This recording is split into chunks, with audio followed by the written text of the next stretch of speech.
So what did you find with your own Yeah. competing, the best periodization scheme? What did you land on? So I did really well with doing like longer off seasons and basically doing entire periods of, weirdly enough, not really I mean, I would always do bench in some, in some capacity, but with squat and deadlift, sometimes I do like months of just doing safety bar or Hatfields, you know? And really, sometimes I would go through periods where I just almost do like bodybuilding style, where like after a meet, especially, you know, joints and everything's all fucked up. My knees feel like shit, hips feel like shit. And I do like a 2, 3 months where I'm just doing hack squats and like unilateral work and things like that, trying to build on like my weaknesses, which So were just higher volume work. higher volume work and building muscle, building a base. That's the way I look at it. It's like I was trying to build a solid base, and what I also too needed the most work on. I'm very posterior chain dominant. My hips and my back want to do everything, you know. I also have incredibly long legs, so like usually the longer your legs are in for squat, usually the more you want to use your hips and your back, especially for raw. Mm-hmm. Um, which makes your quads always kind of lagging. But that's your quads are usually the thing that's going to drive your squat up when you're doing raw. So I've seen it with even with coaching people that have like longer legs where it's like, hey, like the volume on actual squatting is going to be low. Like maybe we were just doing even a few sets a week, but we're going to put more emphasis on more isolated quad movements like say hack squats, leg presses, split squats, whatever, even leg extensions, backward sled drag, stuff like that. And that actually drives their squat up way faster because the squat itself is not training their legs. It's not building Mm-hmm. Yeah. anything. So I got a lot of that, for my squat. It built up really well, focusing on just building my actual legs and basically forcing my hips, my back not to do the work, not trying to take over all the time. And then my deadlift always got a lot out of doing strongman events. So, you know, loading events, farmer carries, any heavy carry really, and then hinge movements. And as long as I kept my deadlift in there, even if it's just like, 5 to 6 sets of some speed pulls, not super heavy, Mm-hmm. I was neurologically there. I can turn it on whenever, it was there. So then how did you transition out of that? Transition from like, say, From that off off season season. into the in season because you're not just Oh, jumping straight into 100%. it. Yeah. Usually there's like a transitionary phase where usually I do like say a month or two of the actual competition lifts and kind of like slowly ramp it up. So let's say, for example, if I'm doing Hatfield squats for 3 months, like usually that's like 3 blocks. Mm-hmm. I usually do 3 week waves with a fourth week deload. That works well for me. So say do 3 blocks of like Hatfields, then it's say, okay, we're about 20 weeks out from my next competition, probably doing 2 months or 2 blocks of where I'm transitioning into the competition lifts to get that neurological drive back. Because I think that's, the more often you do something, the more neurologically efficient, Mm-hmm. right? So if you're doing half fields for 3 months, I mean, at the end of those 3 months, you're pretty damn good at half fields because you've been doing it for three Sure. months. Um, but there's going to be a transitionary phase too with getting back underneath the bar and remembering how to do it essentially.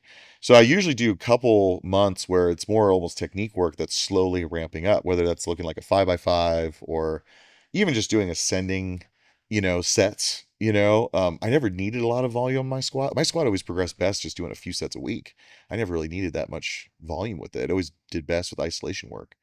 So it might look like say like a 5x5, and then the next block I'm doing like ramp up sets of five, working up to like a heavy top set, and then I can start transitioning the triples, then doubles, singles, and just kind All of right. So ramp it's it. five. So the transition is just fives that Usually you're fives, pulling some of the shit out. yeah, or even just doing ramp up sets. I've done even when I did my last meet, it was like ramp up sets of five, then ramp up sets of triples, and then double single. So it was actually just one block to, you know, get used to doing the bar again, getting underneath the bar, Mm-hmm. getting Mm-hmm. that movement again. Um, Deadlift, I always did best with singles with deadlift. So I always did better with undulating weeks once it got heavier too. So like my best deadlift was 832. And weirdly enough, I was only deadlifting heavy once a month when I was doing that. I do like a kind of like a medium intensity, like speed pulls. And medium, I should say like 60, 70%. And it's usually about 68 you know, pulls with like maybe a 45-second minute rest, like pretty, Mm-hmm. you know. And then second week would be working up to a heavy single, like 8-9 RPE, just, and that kind of like just going by feel. That would ramp up like crazy. I remember I did that for 4 months and my first single was like 720. And then by the time I'm peaking out, it was like 832, you know? And so my deadlift always responded well with just doing heavy singles, doing singles in general. And I feel like with deadlifts too, since it's concentric only, it's kind of like doing a dead bench, right? It's like doing dead Mm-hmm. benches for reps is kind of silly when you think about it, because the whole point Yeah. is building the concentric only, right? Deadlifts for me, it was kind of similar. I always did best with like training it like a dead bench, where it's like more just speed singles and then maybe working up to a heavy single just to see how things are moving. But I'm still built to pull too. Like my arms almost go down to their knees, my knees. I don't really need to do a lot of it to get good at it. So if you're, okay, we'll get into the bench, Yeah, right? yeah. But when you're talking about a dead press, for those that don't know, it's just pressing off of pins from a Yep. lower position. Yep. And it's concentric kind of only, but you still got to lower it. So how are Yep. you lowering it? Are you Look dropping it on the deadlifts. on the dead bench? Oh, on the dead bench. Oh, I always think you should like still lower it, like relatively controlled. I think Yeah. like free falling it is not. Well, I know, but Yeah, I yeah, mean, yeah. with when people say that they do that because it's the concentric only, Yeah, like, yeah. you still got to fucking You lower still got to it. bring it down. Yeah, yeah. Yeah, but I should say it's eccentric to you're doing the reverse, right? You're doing concentric Yes. and then bringing down the eccentric. Well, I asked because there are Yeah. some that That's will true. just drop it, right? And Yeah, that's the yeah. intent of that, is they're not going to lower it at the same tempo. Yeah. It's going to be way faster Yeah, yeah, it's true. because of that. That's There's true. other ones that will lower it way slower, which is like, what the fuck? Yeah, I don't. Yeah, get I that. don't think lowering it way slower, of course. To me, that's Yeah. like why, but like lowering it to the point where you're not going to bend the shit out of the bar. You know what I mean? Mhm, Just being controlled in that sense, respectful, Yeah. if you will. So what was the bench volume? How would you ramp that up? So my bench, I did really well with like essentially going more crazy high volumes in the off season with bench. Like we've done like 10 sets of 5, and then following it up with like incline and then chest flies and all that work Mm-hmm. afterwards on one day. I always did well though I did really well with benching heavy though, like once a week, and then doing a second day of like more like just volume work, usually with like push-ups and stuff. Like I do like lateral raises, rear delt flies, and like face pulls, stuff like that, rear delt work, push-ups for like high volume. Like when I benched, my best bench in the gym is 520 and my best in competition is 507. When I did that, Josh had me doing 10 sets of 30 on push-ups on my second day. What's the rest? A minute. And I was getting smoked. Like I was getting obliterated. Like it's like towards the end of that, I think towards the end, it was more rest as need, just to get it done. But we started off with like 10 sets of 10 with like a minute rest, and then kind of tried to progress that as far as you can. And eventually just became like rest as need, just get the volume done. And then doing some, general lat work, lat pull downs, straight arm pull downs, triceps. You're basically just working all the little Yeah. muscles involved in a bench press. I did really well with that. And I think I've seen that happen too with like shorter armed. This is where I think like, so I forgot to touch on this. So like when I was in college, I actually double majored. So I did kinesiology and physics. And the physics part actually, I feel like has been more helpful than the kinesiology part. I mean, don't get me wrong, kinesiology part definitely helps, but you learn like levers and stuff can make a giant difference, right? So like if you have, say, crazy long arms on a bench press, you're going to have more shoulder rotation in general. So that means your shoulder's going to take on more strain, which is also why I encourage people with longer arms to bench with especially for raw, to bench with a medium closer grip. The wider you go, the more exposed your pec and shoulders are. And I learned that the hard way. I tore my pec. Mm-hmm. I did my best bench like inside the rings, like super close grip like this. And, but also too, that means you're probably going to recover a little bit slower too, So, guys with shorter arms, I noticed they can get away with benching a little bit more frequently until they get crazy strong, obviously. When you get Yeah. into like the freaks like Julius Maddox or something, I think he benches heavy like once every 10 days or something like that, So, I did my best benching heavy once and then doing just more of like kind of like a pump session, just, working every muscle, but just kind of get like flow and work in there, but not doing anything heavy Mm-hmm. to allow my joints to recover, everything to come together. But in off seasons, it would definitely be crazy high volumes, really like bodybuilder borderline approach, trying to just, again, build that muscular base. That was a pretty fairly easier transition for me with bench, just because it's like, say you're doing like 10 sets of fives, then you slip into 5x5s, or you go in 5x5s, 3x3s, and then you kind of shift into 3-2-1, peak up for the meet. So bench was a lot more seamless because you're still doing the actual bench press, versus with squat and deadlift, it wasn't always as seamless in a way, just because you're getting away from it entirely. Different lifts. Yeah, you're doing half field squats or deficit deadlifts, or sometimes no deadlifts at all. You know, when I did 832, I wasn't doing deadlifts at all in my off season. I was just doing heavy carries, loading events, and like RDLs, which is similar, but you know what I mean? Not really actual deadlifting. And then we just transitioned with like speed pulls, and then, you know, transition to actual peaking mode at that point. But I think that's a valuable thing that more people are doing now, is they're realizing that the off season, and what I mean by off season, more hypertrophy kind of phases, can be incredibly valuable. It's where strength's actually built. You know, the triples and singles and stuff like that are really fun, and you know, they definitely, of course, you want to do them when you're peaking for that neurological effect, but they're not your bread and butter for getting the absolute strongest. The repetition work is where you actually get stronger. Yeah. And you work on your weaknesses and shit. You know, if you're just fucking maxing out every time and then you're not doing any repetition work to build your base up, it doesn't mean you're not going to probably make any progress. You're probably going to get hurt too. You're going to get fucked up. Well, if I look at, they're not beginners, so we got to exclude that, because the beginners need to learn how to do the skill. Yeah.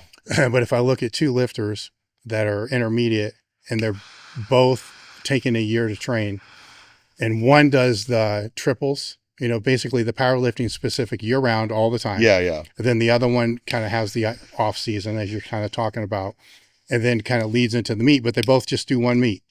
At the end of that year, both of them from year over year are going to show pretty much this.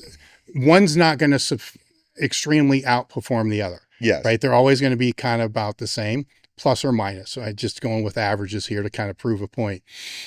But if we look at what's under the surface there, the one that's doing that all the time, if we look at wear and tear on the joints with the specific movement pattern being repeated over and over and over and over, which some of those guys are doing this 3 or 4 times a week. Yeah. Right. So over and over again, 3 or 4 times a week, 52 weeks out of the year, how many, you know, exposures is that? 52 times 3, you know, 160 some, you know, close to 200 exposures in that joint, in that same movement pattern over and over and over and over. Is why we have a whole profession called occupational therapy, because people used to work on factory lines doing the same shit over and over and over, would get all fucked up, stress, and then they would need an occupational therapist because they got fucked up doing the occupation over and over and over. Yeah, exactly. So you have that on that one side, and on the other side you have half the exposures. Right, maybe even way less than half, probably 30% of the exposures, and the same result at the end of the year. You know, if you go on the averages. So just common sense will tell you which one is going to makes more fucking sense. And also, if you can last longer, you can progress longer. Yes, that's the key. That's the other thing. That's why you see intermediates especially never make it to advanced, because they get too fucked up. Yes.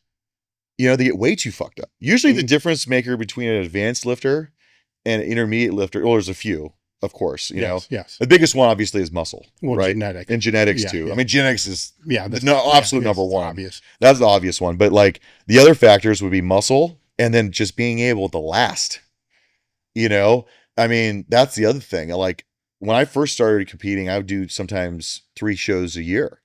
Towards the end, I was doing 1. You know, and I wish I did 1 in the beginning. I wish I knew better. You wouldn't learn as much, right? So you can recover at that point. Exactly. But to me, it all comes down to the number of exposures in that specific movement pattern.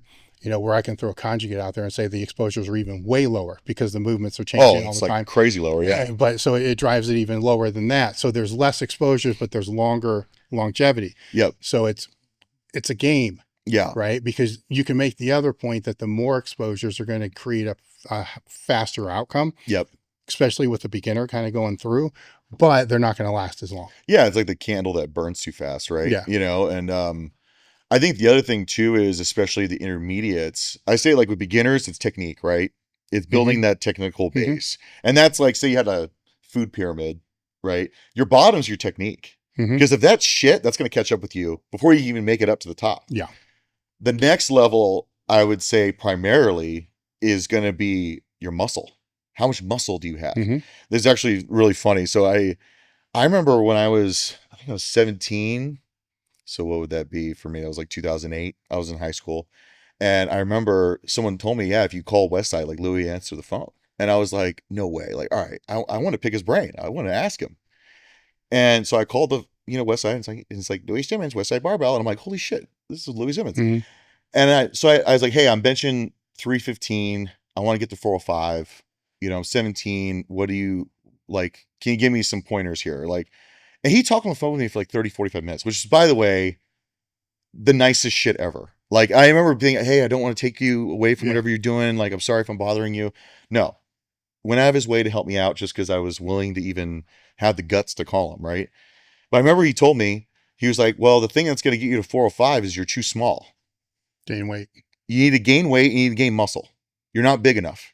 So you need to get bigger and you need to get stronger. But you need to get bigger. And so he told me, I remember then, he's like, I wouldn't even bother doing speed work, which it's funny because like, if you were watching the tapes, that was like the thing he was pushing the hardest. But he was like, no, don't even bother with that right now. You're not strong enough for that, even if it's going to help you. He's like, do more repetition work stuff, do dumbbells, do whatever, try to build a muscular base. You need to do that first before you even think about that shit. And I remember hearing that, and I remember like being like, okay, that makes tons of sense. Like, I had my technique was decent at that point, but the thing that was separating me from, say, benching 405 was really just gaining weight, gaining muscle, gaining size. And I think a lot of intermediates today miss on that because you see them doing SPD every single workout, but then they're never putting on any muscle. So they never are able to get that point. Then, like you said, they're getting all those exposures, the repetitive stress over and over again. That shit adds up. Versus, I think if they were like, you know what, instead of, say, squatting 3 times a week, I'm going to do, say, maybe squats once or twice, and maybe you still maintain the frequency, because natural lifters, generally speaking, do respond better to a higher frequency. But I've had like my natural lifters progress really well, say doing like, hey, say in their off seasons, right?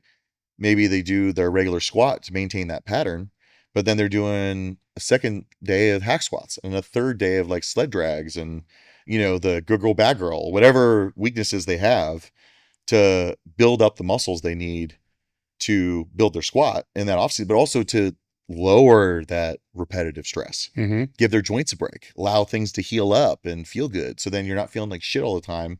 And also so you'll last. Yeah. You're not going to last if you're doing SPD 3-4 times a week. It's going to chew you up and spit you out. Some can. Right? Some can. That's where the genetics come in. That's where that comes in. But even with that, if you look at how they do that, the volume and the intensity is not what most people think it is. Yeah. If you really look at what they do. Yeah. Right. Some of those secondary days are not heavy. Yeah. I mean, not heavy really at all. It's just the technical skill keep that motor pattern, optimized for whatever they're doing, but it's not what people think it is. Yeah. And that's any program's not what people think it is. Yeah. Right. You can look at anything and you'll think it's one thing, but then if you have the person that designed it take you through it, it's not what you thought it was. No.